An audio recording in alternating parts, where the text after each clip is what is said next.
Владините пари не им помогнаа на сите општини. И покрај тоа што на почетокот на мандатот, владата на сите градоначалници им плати 51% од наследените долгови, 12 општини во државата и натаму се со блокирани сметки.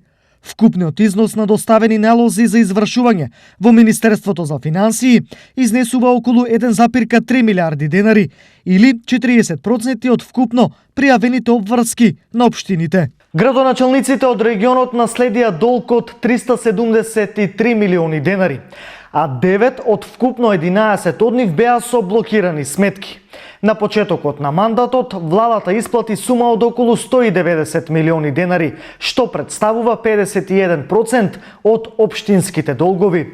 Но и ова не беше доволно, некои од нив да се спасат од блокади. На некој начин го намали долгот, меѓутоа бидејќи овде се работи за камата, не можевме ние да ни биде отплатен голем долг. Тоа беше еден долг околу 3,5 милиони денари кој што го прифати владата да го врати.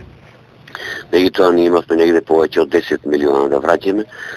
Меѓутоа ни станува еден долг околу 600.000 на ЕСМ од 2002 година. Цело време се борам, со блокирана сметка, работам. Наистина имаше големи пречки при работењето. За разлика од нив, од владините пари од блокади и проблеми, спасија голем дел од општините од регионот. Кога дојдов јас, наследив долг од 24 милиони денари.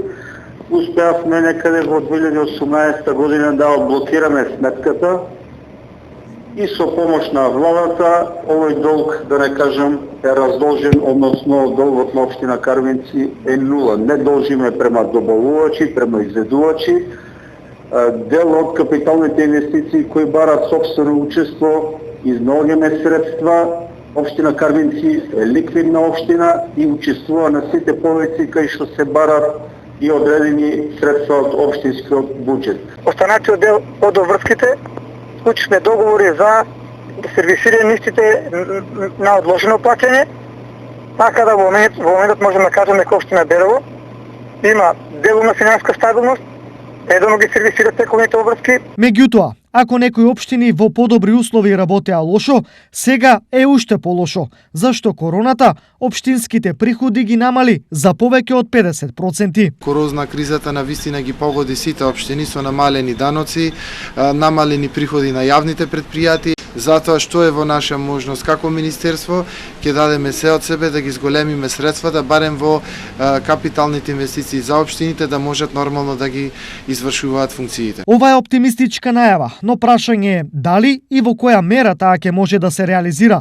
зашто ребалансот на државниот буџет не предвидува повеќе пари за општините.